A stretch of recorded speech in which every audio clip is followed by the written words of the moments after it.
Bebang, Bebang! Lumabas ka na dyan! Bebang, halika na rito! Maglaro na tayo ng tumbang preso! Princess, Iska, hindi pa ako pwedeng maglaro eh. Bakit naman? Sabado ngayon walang pasok sa school. Sabi kasi ni nanay, maglilinis ako ng bahay namin. Ganon? Inutusan ka ni Aling Sitang? Kayo muna maglaro, tapusin ko lang tong gawaing bahay para hindi ako pagalitan ni nanay. Iska, paano ba yan? Hindi makakapaglaro si Bebang. Bebang, gusto mo tulungan kita sa paglilinis? Talaga, Iska? Tutulungan mo ako? Oo, kasi malaki yung bahay niyo eh. Marami kang lilinisin. Sige, para mabilis akong matapos. Tara, Princess, tulungan natin si Bebang maglinis. Ayoko nga, maglalaro nga tayo, tapos maglilinisin niyo ako. Maglaro na lang kasi tayo, Iska. Hayaan mo na si Bebang dyan. Hoy, Princess, kaibigan natin si Bebang. Dapat lagi natin siyang tutulungan. Tsaka para makapaglaro agad tayo. Nako, ayoko maglinis. Tinatamad ako. Hayaan mo na, Iska. Kung ayaw ni Princess, huwag mo na siyang pilitin. Sige na nga, ako na nga yung tutulong sa'yo, Bebang. Eh, di ako na lang mag-isa maglalaro. Bebang, anong una natin gagawin? Ayusin ko yung kwartos ka. Ikaw naman, dito ko sa sala maglinis. Tignan mo naman yung mga unan, ang gulo-gulo. Sige, maghiwalay tayo ng pwesto para mabilis tayong maglinis. Simulan na natin ang paglilinis. Ang gulo-gulo naman kasi ng mga unan ni Bebang.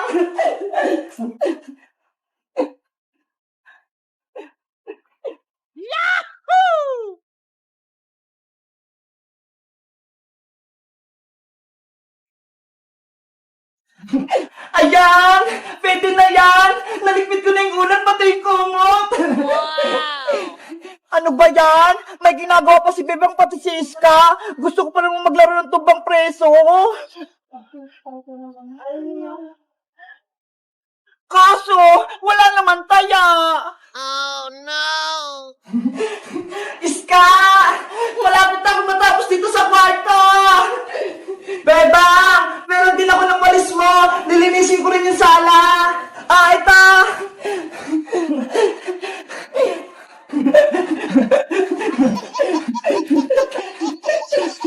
A few moments later.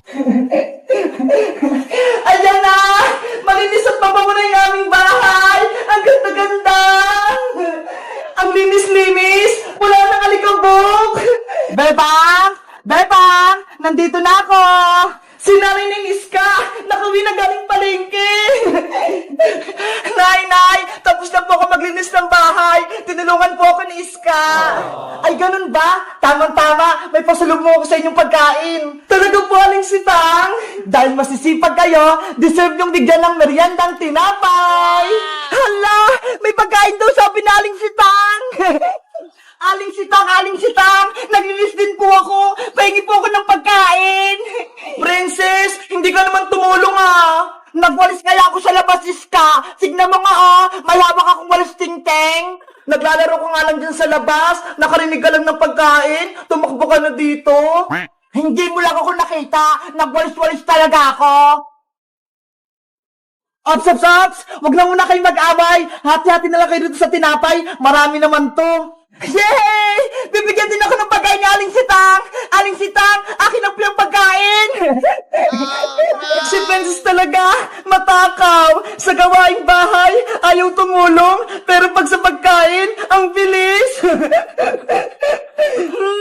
Ang sarap ditong pagkain! Ang sarap! Hoy, Princess! Bigyan mo rin kami! Akin na lahat to! Wala na sa inyo! Hello guys! Magandang araw! Ako si Iska! Ngayong araw, tinulungan ko si Bebang maglinis ng bahay, pero si Princess ayaw tumulong. Tamad! Kayo guys, tumutulong din ba kayo sa gawaing bahay? Anong ginagawa nyo? Naghuhugas ng pinggan o nagwawalis? Mag-comment lang kayo! Bye-bye! Boyong! Gising! Bumangon ka na dyan! Oh, no! Lagot! Hindi na huminga si Boyong! Hindi na siya gumagalaw! Ikaw kasi, Princess kasalanan mo! May sugat na nga si Boyong, tapos nilagyan mo pa ng maraming alkohol yung sugat niya! Ayan tuloy! Nahimatay siya! Bakit ako? Si Bebang may kasalanan Siya nagdala ng alkohol. Ako pa sinisisi mo, Princess. Di ba ikaw yung kaaway ni Boyong? Basta, wala akong kasalanan dyan. Sabi ni Boyong, malakas siya. Yung pala takot siya sa alkohol. Boyong, tumayo ka na dyan. Tinatakot mo kami Bebang, anong gagawin natin kay Boyong? Ayaw pa rin gumising. Tawagin na lang natin yung nanay niya para siya na yung magpagaling kay Boyong. Ano? Tatawagin niya yung nanay ni Boyong sa aling bruha? Wag, Bebang! Matapang yun! Pagagalitan niya tayo!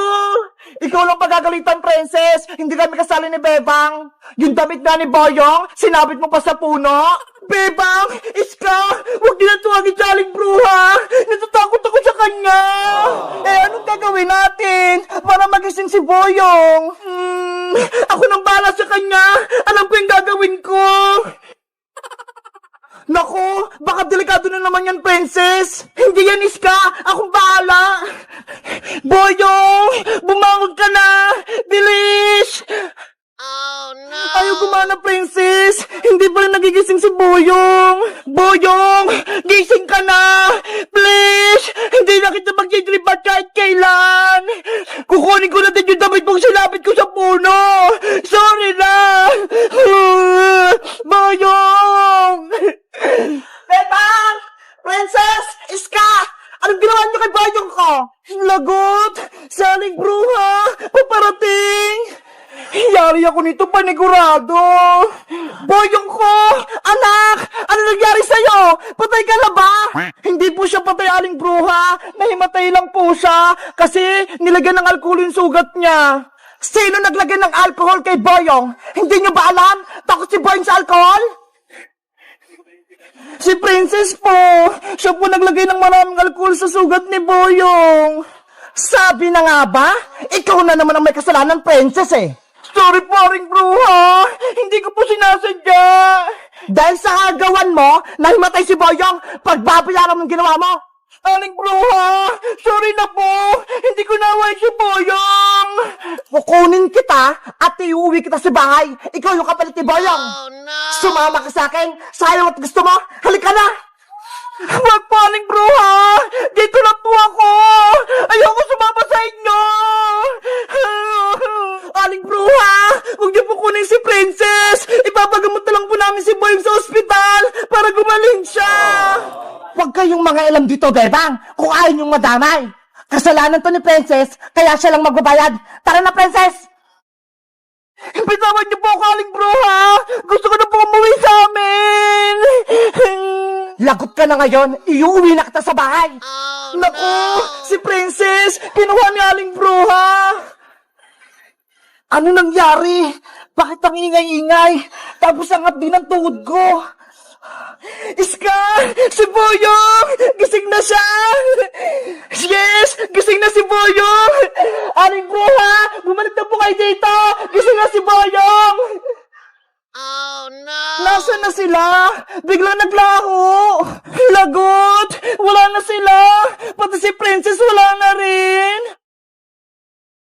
Hello guys! Magandang araw! Ako si Bebang! Sa aling bruha, dumating! Galit na galit! Kasi si Boyong nahimatay!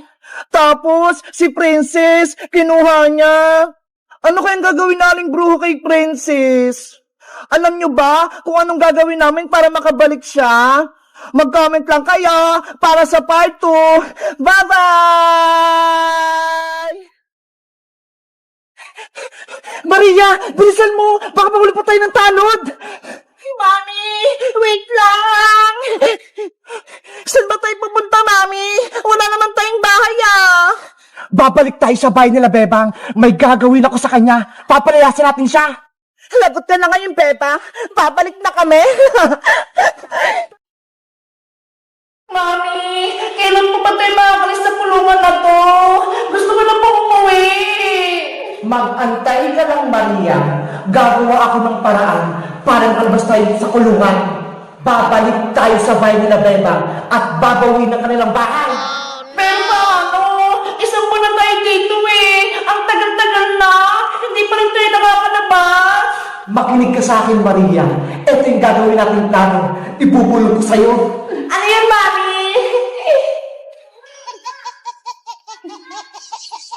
Naiintindihan mo ba, Maria? Dapat maging matagumpay tayo sa ating pagtakas. Opo, Mami! Madali lang yun! Diyan ka lang. Sisimulan natin yung ating plano. Manang Tanod! Gutom na kami! Nasaan yung pagkain namin? Maria! Aling Margaret! Ito yung tanghalian nyo! Maria! Kakain na tayo! Sardinas na naman yung ulam! Lagi-lagi na lang yan! Huwag ka nang magreklamo, Maria! Kung hindi mo sana inaway si Bebang, di sana wala ka rin sa kulungan! Hayaan mo na! Sa susunod, hindi na tayo ulam natin! Mauna ka nang main!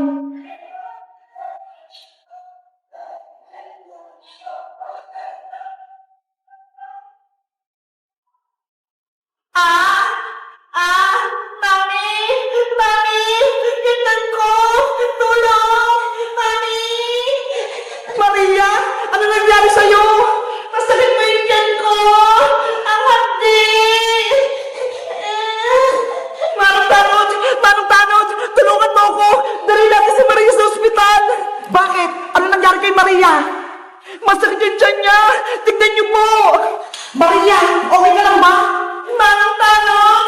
Wala sa akin binigay yung pagkain eh! Ang sakit na ng tiyan ko!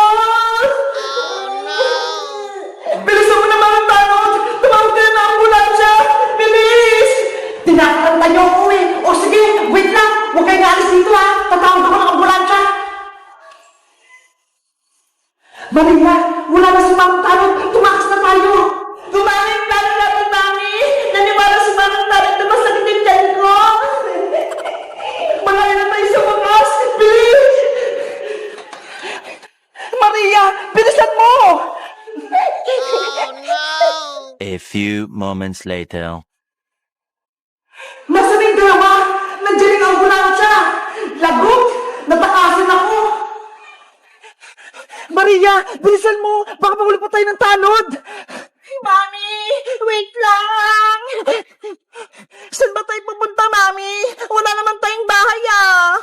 Babalik tayo sa bahay nila, Bebang. May gagawin ako sa kanya. Papalayasin natin siya. Lagot ka na ngayon, Bebang. Babalik na kami. Tara na, bilis! Para makamunta na tayo sa bahay nila. Antay, Mami! Maria, halika na rito habang bukas pa tong gate.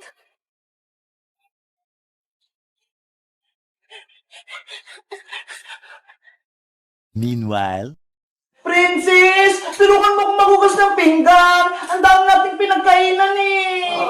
Ikaw na lang, Bebang. Kaya mo na yan. Kumakain pa ako dito ng orange eh.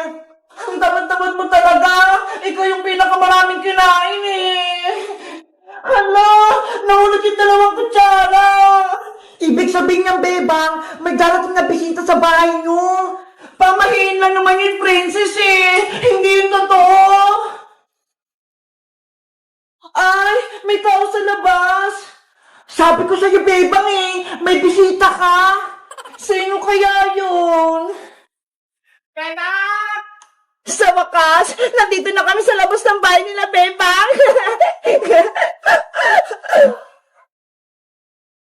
Hello guys! Magandang araw! Ako si Bebang.